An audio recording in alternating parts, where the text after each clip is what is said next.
ಜೊತೆಗೆ ನಿಮ್ಮ ಕಾಂಗ್ರೆಸ್ ಪುಡಾರಿಗಳು ಪಾಪ ಹೆಣ್ಣು ಮಕ್ಕಳಿಗೆ ಹೇಳ್ತೀನಿ, ತಾಯಂದ್ರ, ಕಾಂಗ್ರೆಸ್ನ ನಾರಿಮಣಿಗಳೇ, ತಾಯಂದ್ರ, ಮೊದಲು ನೀವು ಪ್ರತಿಭಟನೆ ಮಾಡಬೇಕಾದ್ದು ದೇವೇಗೌಡರ ಮನೆ ಹತ್ರ ಅಲ್ಲ, ಕುಮಾರಸ್ವಾಮಿ ಮನೆ ಹತ್ರ ಅಲ್ಲ.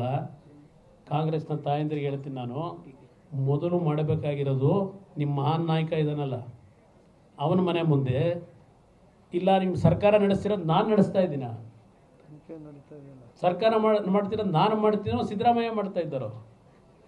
ಇದ್ರ ಸತ್ಯಾಸತ್ಯತೆ ಬಗ್ಗೆ ನೀವು ಪ್ರತಿಭಟನೆ ಮಾಡಬೇಕು ಅಂದರೆ ನಿಮ್ಮ ಕಾಂಗ್ರೆಸ್ ನಾಯಕರ ಮನೆ ಮುಂದೆ ಮಾಡಿ, ನನ್ನ ಮನೆ ಮುಂದೆ ಯಾಕೆ ಬರ್ತೀರಿ? ದೇವೇಗೌಡರ ಹೆಸರು ಯಾಕೆ ತರ್ತೀರಿ? ಯಾರೋ ಒಬ್ಬ ಇಂಡಿವಿಜುವಲ್ ವ್ಯಕ್ತಿ ಮಾಡ್ಕೊಳ್ಳೋದಕ್ಕೆ ದೇವೇಗೌಡರ ಕಾರಣನ, ನರೇಂದ್ರ ಮೋದಿಯವ್ರ ಕಾರಣನ?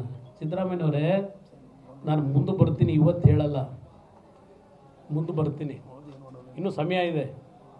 ನಿಮ್ಮ ಕುಟುಂಬದಲ್ಲಿ ನಡೀತಲ್ಲ ಒಂದು ದುರ್ಘಟನೆ, ಅದನ್ನು ನಾನು ಬಳಕೆ ಮಾಡೋಕ್ಕೆ ಹೋಗಲ್ಲ. ಈಗ ನಿಮ್ಮ ಕುಟುಂಬದಲ್ಲಿ ನಿಮ್ಮ ಉಬ್ಬಿದ ರಕ್ತನಾಳಗಳ ಸಮಸ್ಯೆಗೆ ಎವಿಸ್ ಆಸ್ಪತ್ರೆಯಲ್ಲಿ ಕೇವಲ 30 ನಿಮಿಷದ ಲೇಸರ್ ಚಿಕಿತ್ಸೆಯೊಂದಿಗೆ ಮುಕ್ತಿ ಹೊಂದಬಹುದು.